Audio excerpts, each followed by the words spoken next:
তৃণমূলে ফের বেসুরা ভরতপুরের বিধায়ক হুমায়ুন কবির। ফের জেলা নেতৃত্বের বিরুদ্ধে ক্ষোভ প্রকাশ হুমায়ুন কবিরের। দলের জেলা সভাপতি এবং যুব তৃণমূল সভাপতির বিরুদ্ধে ক্ষোভ প্রকাশ হুমায়ুনের। দলের প্রতীকে দাঁড়িয়ে অল আউট লড়াইয়ের হুঁশিয়ারি হুমায়ুনের। 21 জুলাইয়ের সভার আগে তৃণমূলের কোন্দল আরও একবার প্রকাশ্যে।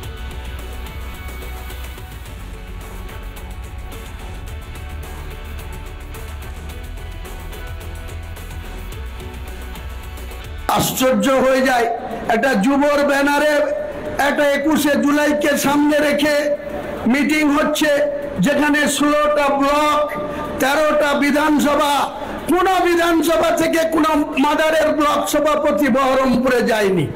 আমার বিধানসভা থেকে 2 জন ব্লক সভাপতিকে ডেকে নিয়ে চলে যাওয়া হচ্ছে সেখানে আমাদের বিরোধিতা করার জন্য, আমাদের পিছনে মেউ মেউ করার জন্য। মেউমাল যত খুশি লাগাতে পারো বন্ধু, আমি যেদিন লাগবো সেদিন আর কোথায় যাবা, গর্তও খুঁজে পাবা না লোকাবার জন্য, আমি পরিষ্কার করে বলছি। বাঁকুড়ার জয়পুরে ফরওয়ার্ড সার্ভিস কোঅপারেটিভ সোসাইটির নির্বাচনে বিনা প্রতিদ্বন্দ্বিতায় জয় পেলেন তৃণমূল সমর্থিত প্রার্থীরা।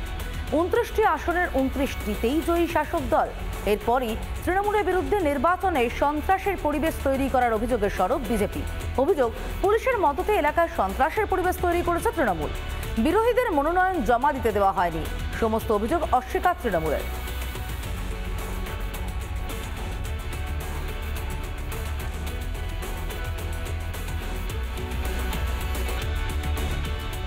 লোকসভার সাংসদ বিজেপির কোতলপুরে ভারতীয় জনতা পার্টির বিধানসভায় জয়লাভ করেছে, তা সত্ত্বেও ভারতীয় জনতা পার্টির কার্যকর্তা কর্মী নেই। এর থেকে মিথ্যা কথা কি হতে পারে? হারমাত বাহিনী মোটরসাইকেল নিয়ে ঘুরে বলছে, তারা বাড়িতে বাড়িতে গিয়ে ধমকি দিচ্ছে, প্রশাসনের মদতে এরা সমবায়ের ভোট করাচ্ছে। এদের মতন নির্লজ্জ মিথ্যাবাদী পশ্চিমবাংলার সামনের দিনে এই বিধানসভা নির্বাচন হবে, সেই দিন ভারতীয় জনতা পার্টি এদিকে বুঝিয়ে দেবে ভারতীয় জনতা পার্টি পশ্চিমবাংলায় কি অবস্থায় দাঁড়িয়ে আছে। আজকে নমিনেশনের শেষ দিন ছিল, তাতে করে আমরা দেখলাম শুধুমাত্র তৃণমূল কংগ্রেসের সমর্থিত প্রার্থীরাই তারাই নমিনেশন করেছে। মানে আমরা সকলকে অনুরোধ করেছিলাম নির্বাচনে অংশগ্রহণ করার জন্য, কিন্তু কেউ করেননি। তার জন্য আমাদের দল 29টি সিটে বিনা প্রতিদ্বন্দ্বিতায় আজকে জয়লাভ করেছে।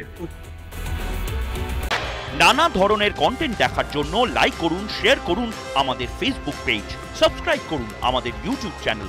পাশাপাশি অন্যান্য ব্রেকিং নিউজের জন্য অবশ্যই চোখ রাখুন রিপাবলিক বাংলায়।